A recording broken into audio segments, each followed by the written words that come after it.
thrilled to introduce to you Dr. Cheryl Bushnell. She's on our Compass team. We've been telling you over the past month that she was going to be making our webinar presentation this afternoon, talking with us about the cognitive aspects of stroke. And she speaks nationally and internationally, so we are very fortunate to have her with us and live this afternoon. So I want to tell you just a little bit about Dr. Bushnell. She completed her neurology residency, training, stroke research fellowship, and graduate degree, all in clinical research at Duke University. And after 6 years on faculty at Duke, she joined the neurology faculty here at Wake Forest Baptist in October of 2007, and we're just delighted about that. She was the Associate Director of the Women's Health Center of Excellence until October of 2010, when she was appointed the Director of our Stroke Center here at Wake Forest Baptist. And she led the Stroke Center to Joint Commission certification as a comprehensive stroke center in March of 2013. Her clinical practice is focused on inpatient and outpatient stroke treatment across the continuum, and she has always maintained a strong research interest in women's issues related to stroke.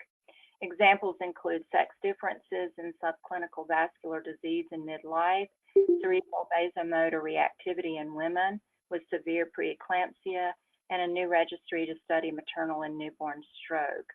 She chaired the American Heart Association Writing Group for the first ever guidelines for the prevention of stroke in women, which received high-profile media coverage such as the front page of Washington Post and NBC Nightly News.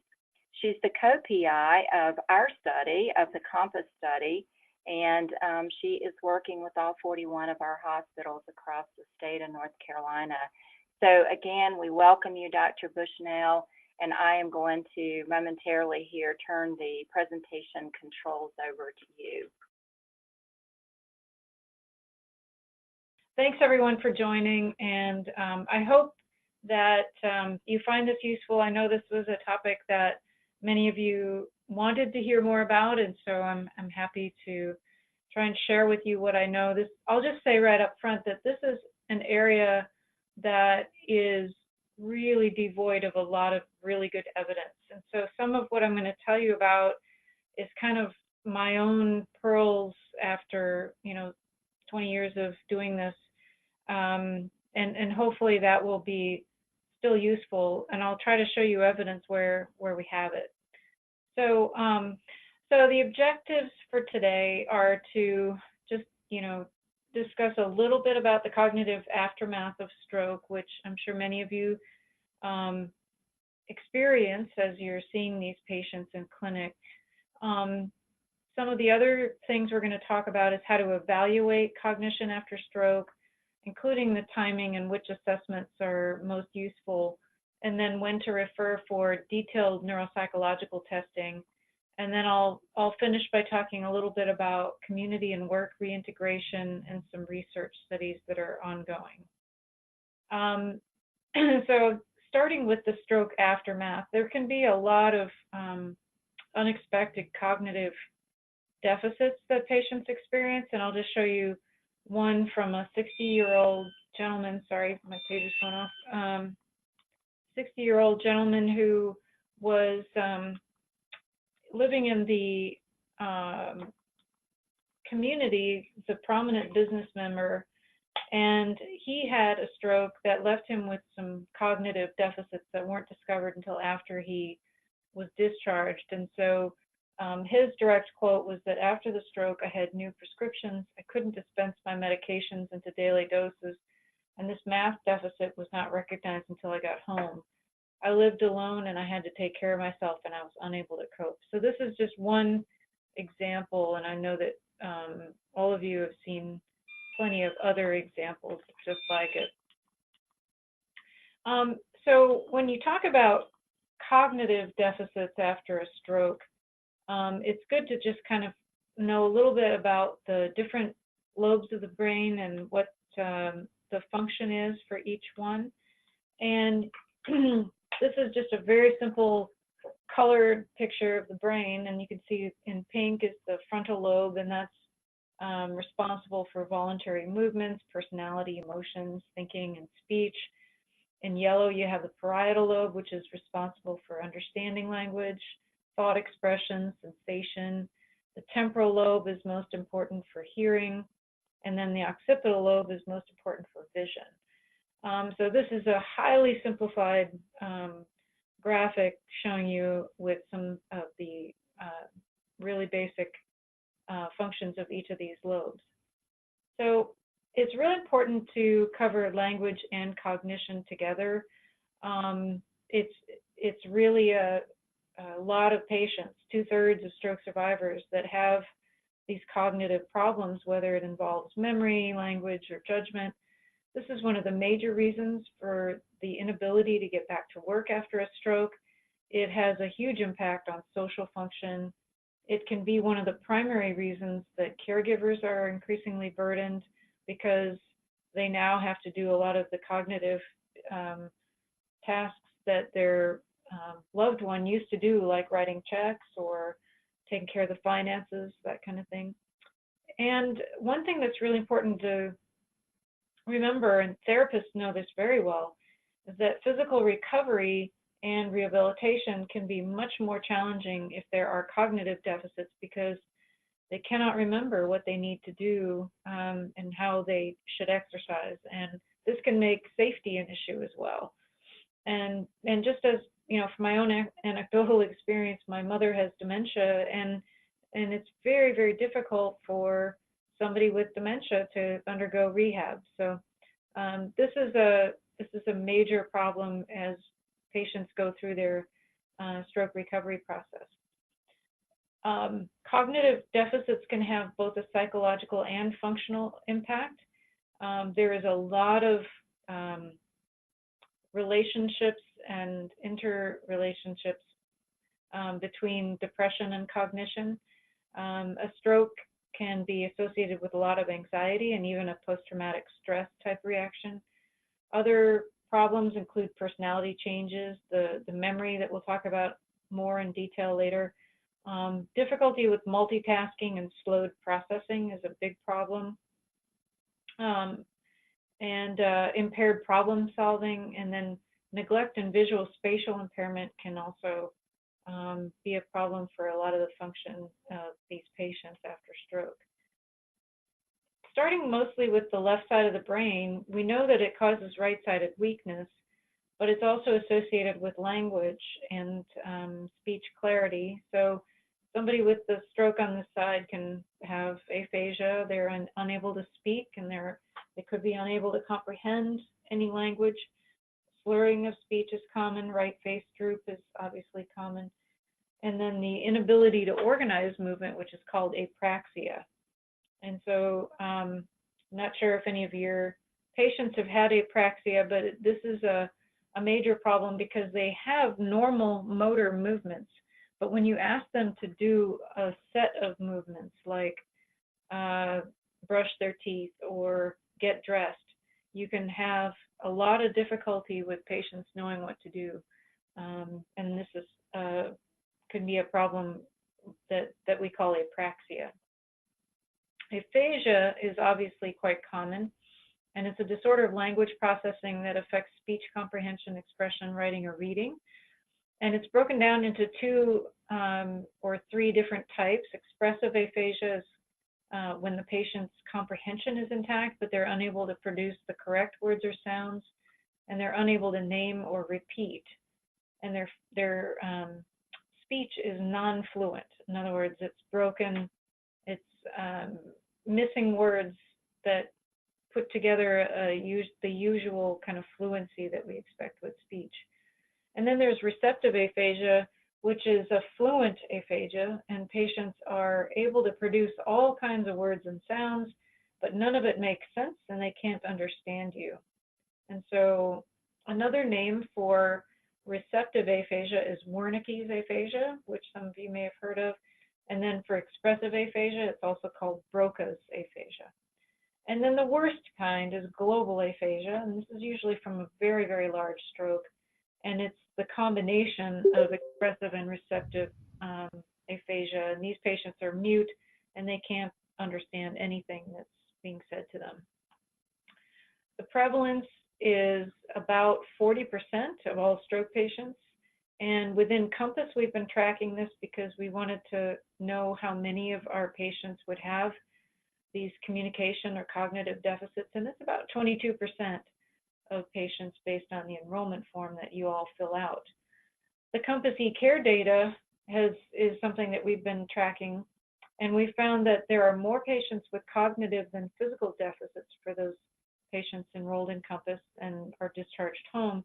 And this table here shows you that 41% of our COMPASS patients had cognitive deficits, and that's compared to 38% or 37.7% that had physical mobility and safety issues. And these were all problems that were flagged by the post-acute functional assessment, and this is from the first 342 patients that had eCare plans. So in other words, it's just incredibly important not to ignore the cognitive issues, although I know that we often will tend to focus on the physical mobility and safety. Remember, the cognitive deficits are key. So can we predict improvement in terms of these language problems or from cognitive deficits after a stroke? That depends a lot on the stroke location. So if it's a cortical stroke, it might be worse than a subcortical stroke. We think of the subcortical structures as being kind of the connection between the cortex and the inner structures of the brain. And so you may have more of a disconnect syndrome with subcortical strokes versus cortical, where it's the primary brain processes that are affected. The size and type of the stroke is important. So hemorrhagic strokes may improve more than ischemic strokes, but the improvement from hemorrhage is typically delayed compared to ischemic. The severity of the initial aphasia is another prognostic factor. So if they are globally aphasic at the beginning, that's a fairly poor prognostic sign. The older the person is, the worse their recovery. This is true for all aspects of stroke deficits, but particularly cognition, especially if patients have had some form of dementia even before they had the stroke. Access to speech therapy can be a factor, and as a lot of you know, the speech therapy that's covered by insurance is often very, very inadequate. It's usually a short period of time, limited number of sessions that are approved by insurance companies. And then neuroplasticity and how the brain is wired is incredibly important. For example, if you have return of blood flow, you might have better recovery, and that's because you restore brain cell metabolism. And then if you have comprehension that deficits, it might recover more quickly than the expressive deficits. If someone has a higher level of education, it may be protective. And if someone is bilingual, often their first language that they learned as a child might recover faster than English if that's their second language. Really, really important that family support and motivation and awareness of the language deficit are taken into consideration with recovery as well. So let's talk about neuroplasticity. The interesting thing is that over the last 10 years or so, we've realized that the brain can actually recover, and neuroplasticity is a property of the brain that allows change of function such as communication between neurons and structure, which is new neurons and connections in response to environmental demands. And so what's interesting is that you can actually have recruitment of brain next to the stroke, and that would be shown in panel A here, with the green area of the brain being the perilesional cortex that can be recruited. And in B, if you have right hemisphere recruitment, that is actually leading to a decrease in left to right inhibition. So the right part of the brain can actually be overriding the left side of the brain at times. And if that is not happening, then you can have more of a benefit from the right side helping the left side. But in C, you have the worst case scenario where the right side is dominant over the left. It's causing inhibition of the left side to have any recovery, and you have this deleterious recovery from language problems. So I'll give you an example of a patient that I've been following for a long time. Her initial stroke occurred about 6 to 7 years ago when she was 49. And she had acute onset of right face and arm greater than leg weakness and a severe expressive aphasia. She had a left middle cerebral artery stroke. She had bilateral common carotid artery occlusions. She was able to understand most language, but she could only say neologisms, which is basically sounds that she made up that made sense to her and was her form of language, but made no sense to the rest of us. She could say 3 or 4 single words outside of her made-up words for the first maybe 3 or 4 years. And then gradually, over the 9 years that I've been following her, she can now string together words and is almost completely conversational. She may still substitute yes and no at times, but she has really recovered, and really a delayed recovery over the last 6 years or so. She didn't say much for the first 3 years after her stroke. And I'm showing you now a picture of her MRI scan from 2008. And you can see on the left side of her brain, it's a lot of her language cortex that's been affected in that left MCA infarct territory. And now we do CT-CTA because I'm following her carotid occlusions, and she's got an aneurysm as well. And so now you can see that she's developed these collateral vessels around the cortex, and this is probably helping to recruit some of the territory around the edge of her stroke. She also has a little bit of blood on the inside of her cortex as well. But ultimately, this is all good for her. She's also improving with her hand function, which hadn't it actually kind of corresponded with the improvement in her language as well. So let's talk now a little bit more about the tests that we use to evaluate cognition after stroke. This is the MoCA, and this is considered to be one of the best screening tests for cognition. You can see it's got the TRAILS B in the left upper corner, cube copy, drawing a clock, naming animals, registration of 5 words, digit registration, attention for specific letters, language and repetition, abstraction, delayed recall, and orientation. And so all of that adds up to 30 points total.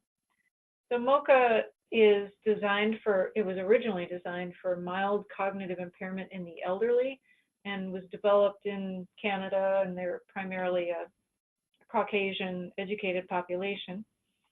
It's important because it covers the domains that we think are essential for understanding a lot of the stroke deficits. So as I mentioned, visual spatial function, executive function, short-term recall, attention, concentration, working memory, which is the longer-term recall, language and orientation to time and space. Now, typically, the MoCA is designed, and you'll see this on the worksheet, it's designed with a cutoff score of 26, but this has been tested in stroke patients and is really inadequate. So scores of 19 to 20, 22 in the acute setting might be considered normal for a stroke patient, and then 20 to 27 in the chronic phase is considered normal in the chronic phase.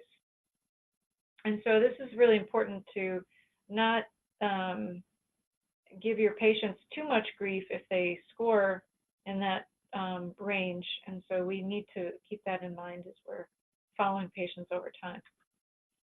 So obviously there are other alternatives to the MoCA that we could do for screening for cognitive decline, and the MMSE, or the mini mental status exam, is one of them. But we generally prefer the MoCA over the MMSE because MoCA includes executive function, whereas MMSE does not. MoCA has less of a ceiling effect and has more frequently altered items. And basically the MMSE only has a recall of 3 words, very simple, whereas the MoCA has 5. And there's a lot of stuff in between the learning phase for those 5 words in the MoCA compared to the MMSE. So it's a much better test of working memory than the MMSE. And then the MoCA scores are highly predictive of cognitive impairment at 3, 6, and 12 months with almost 90% accuracy. Now, the MMSE is also pretty good at predicting cognitive impairment in the future, but this is just one more reason why the MoCA is a good choice. And then the MoCA has also been associated with functional status based on the modified Rankin score at 3 and 6 months, and that makes sense because the Rankin is telling you that patients can't get back to doing what they were doing before, and so it's not a specific cognitive assessment, but it does take into account the cognitive disability, or a general disability, including cognition, and so that's why it can be helpful for predicting the modified Rankin score as well. So when do you refer to detailed neuropsychological testing and not just rest on your MoCA score? I usually wait at least 3 to 6 months before I consider neuropsych testing, and the reason is that the trajectory of cognitive and language recovery is longer than motor, and so you do need to give people more time. And also, this is around the time that people might be applying for disability, and that's where the formal neuropsych testing might be especially useful. So in my experience, what I've done is refer to neuropsychologists if the patient and caregiver complaints are out of proportion to the bedside cognitive testing. And this would be in somebody with a very high degree of education, high functioning, and the MoCA is just not sensitive enough. And if the patient wishes to return to work and there are concerns about cognitive ability, this would be the time to get a good sense for how they might do. And then if they're applying for disability, a lot of times the application may require it. And then for a lot of our elderly folks, we might be trying to differentiate between post-stroke cognition versus dementia, or another neurodegenerative process such as Alzheimer's disease or Lewy body dementia. And so that's where the detailed neuropsych evaluation comes in handy. So rehabilitation for aphasia and memory is a controversial subject. Of course, speech therapy is essential, and it's focused on a specific type of aphasia, such as naming, finishing phrases or sentences, selecting words to fit a category, and generating words to match a definition. And so that can be one set of strategies to use. And then there can also be compensation for language deficits, and that's where gesturing and drawing come in, but that could also impede language recovery because you're basically working around their language deficit. So very important that you try to work with patients on language specifically and not just workarounds. But for memory, cognitive rehabilitation has been assessed in a Cochrane systematic review as of that was published in 2016. And unfortunately, cognitive rehab really might only provide short-term benefits, but long-term benefits have not been noted, especially for activities of daily living, mood, or quality of life. So this is one of the problems in our current bag of tricks to try to help patients, is that we just don't have adequate rehab techniques for memory specifically. So talking about return to work or driving, and we'll start for this topic is really most relevant for patients who have mild cognitive deficits. And my approach is really highly individualized. This really depends on the patient's deficits and their functional status. Is their modified Rankin just a 1 or a 2, or do they have more severe deficits? What did they do for a job prior to the stroke? Was it physically or mentally challenging? It's also really important to understand what the work environment is like. So if somebody has hand dysfunction and they were working on an assembly line, then obviously that's something that is going to be a challenge for them to get back to their full-time work. Also, if they are in an environment where their supervisor or their boss is very flexible and willing to work with them, then they might let them come back part-time or just ease into their prior work responsibilities. But a lot of times this is not the case. A lot of employers are just only interested in patients or their employees who can come back and work exactly how they did before. So this is one of the problems with a lot of patients coming back to work. And then if the patient's self-employed, they have a lot of their own flexibility, but you have to be careful, because what if they can't actually cognitively do what they used to do, and they might screw up and they might not be aware of their deficits. So this is another important point, and especially important that the caregiver, spouse, whoever else, business partner, is aware that the patient's had a stroke and may have some cognitive deficits. So my rule of thumb, and this is just, anecdotal, so you can take it or leave it, but I usually tell stroke patients to take 1 month off after a stroke, even if they're doing pretty well. And the reason for that is because of the fatigue that's often worse than the stroke deficits themselves. I also encourage patients to start back part-time rather than full-time, because they set themselves up for huge disappointments and a feeling of failure if they start back full-time and can't do it. And if they clearly can't go back to their previous work because of cognitive deficits, then consider vocational rehabilitation and job retraining or short-term disability. And I can give you an example of a patient that I just saw a few hours ago in clinic today. He's 43. He was in law enforcement, and he did patrol for a small town in Virginia. And he had a stroke from basically a PFO, and he had a small posterior cerebral artery infarct on the on the right, that left him with a very small left visual field cut.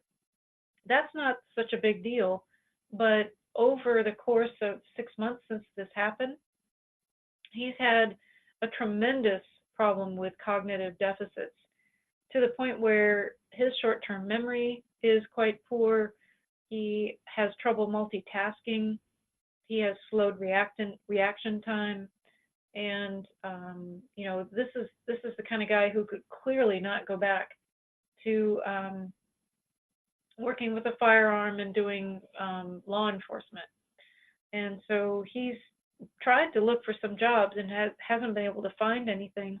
He's lost his insurance, and it's a real burden on his family. So even though he had a small stroke and has recovered much of his vision, he is still not back to himself, and clearly can't function the way he did before, and he's completely lost his prior line of work.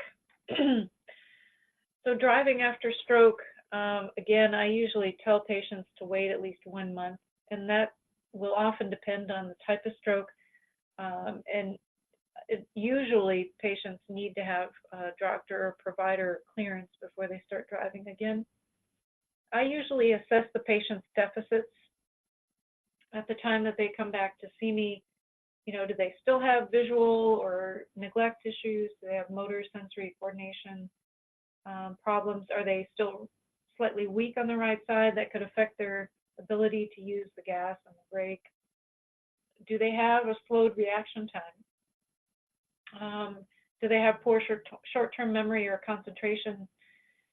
And, you know, a lot of people don't think that much while they're driving anyway, but there are certainly times when it's helpful to have the ability to solve problems while you're driving.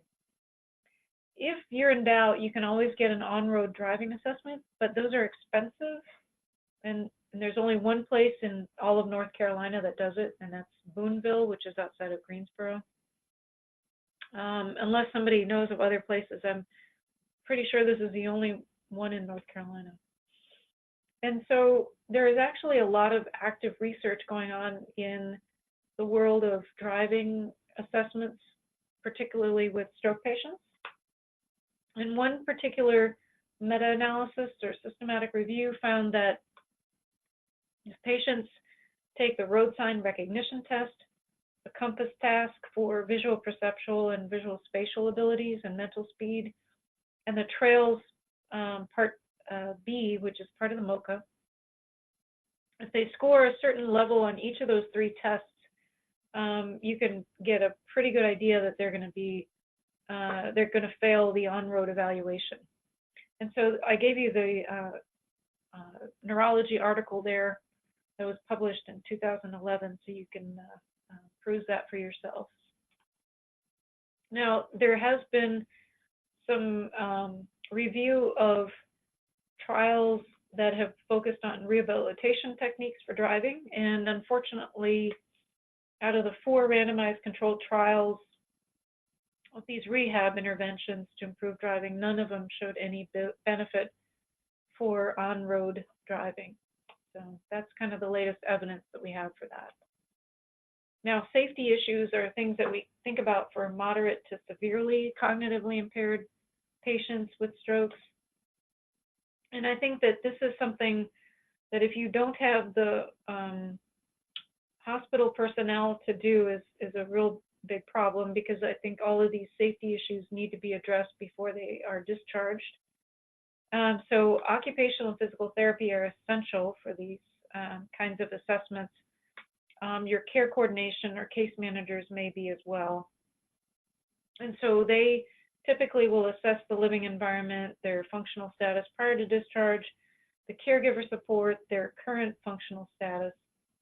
And then a lot of times the therapist, as you know, will recommend home health or outpatient therapy. But the home health assessment is really important because they're the ones who are going to be assessing the safety in the home.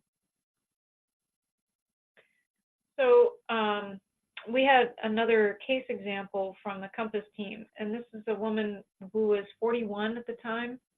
She had multiple small infarcts that was of unclear etiology. It was really cryptogenic. She was discharged home. She had COMPASS follow-up, and this was at the time when we were still testing and refining the e-care plan. So we did the cognitive screening with her on the post-stroke functional assessment, and interestingly, she was actually very articulate in her communication, but with the screening cognitive assessment, she wasn't oriented and she couldn't sequence. So that was a big red flag, and a full MOCA was done and showed a 17 out of 30, which is clearly abnormal for somebody who is 41 and has a PhD. So she wasn't functioning well at home. She tried to go back to work, but wasn't able, and so she's been on disability since then because she was just unable to go back to what she was doing before. So I guess I included this case because it illustrates the value of the post-stroke functional assessment and how you may not be able to detect these problems, and the patient was not really aware of them either. And so this is why this screening evaluation with post-stroke functional assessment can be so incredibly valuable for patients. So in summary, we still have a lot of gaps in our rehabilitation and understanding of recovery for language and cognitive deficits in stroke patients. There is a lot of research going on for Alzheimer's disease, and the group here at Wake Forest is using intranasal insulin to improve cognition for patients with mild cognitive impairment and early Alzheimer's. And piggybacking on that concept, I have a study of intranasal insulin and post-stroke cognition for ischemic stroke patients, but we're also including hemorrhagic strokes. We're looking at patients over the age of 40. We're looking at a time frame of 6 weeks to 6 months after stroke, and we're randomizing eligible participants to intranasal insulin versus saline, and we're treating them for 3 weeks. We do cognitive testing at baseline, after the 3-week treatment, and then after another 3-week washout period. And then again, we're looking at blood biomarkers and DNA, and we're making sure patients don't get hypoglycemic, although we know that that's actually not going to be an issue. So this is an American Heart Association funded pilot study that we're trying to wrap up in the next couple of months here. So just want to let everybody know, if you have patients that might be interested, feel free to send them our way. So to recap, cognitive deficits affect a significant number of stroke survivors. The evaluation can be done with a post-stroke functional assessment, can be done at discharge, can be done at the clinic visit. But either way, if you decide to do more formal testing, the MoCA is a really great screening tool. It's got excellent predictive value for future cognition and physical function. Neuropsych testing can be helpful for establishing a diagnosis of whether the problems are from the stroke or from dementia, and it can be helpful for disability. And then work and driving evaluations are both challenging, but I recommend a personalized approach to that, because it all depends on the patient and the job and their social support at home in order to develop a really good plan going forward.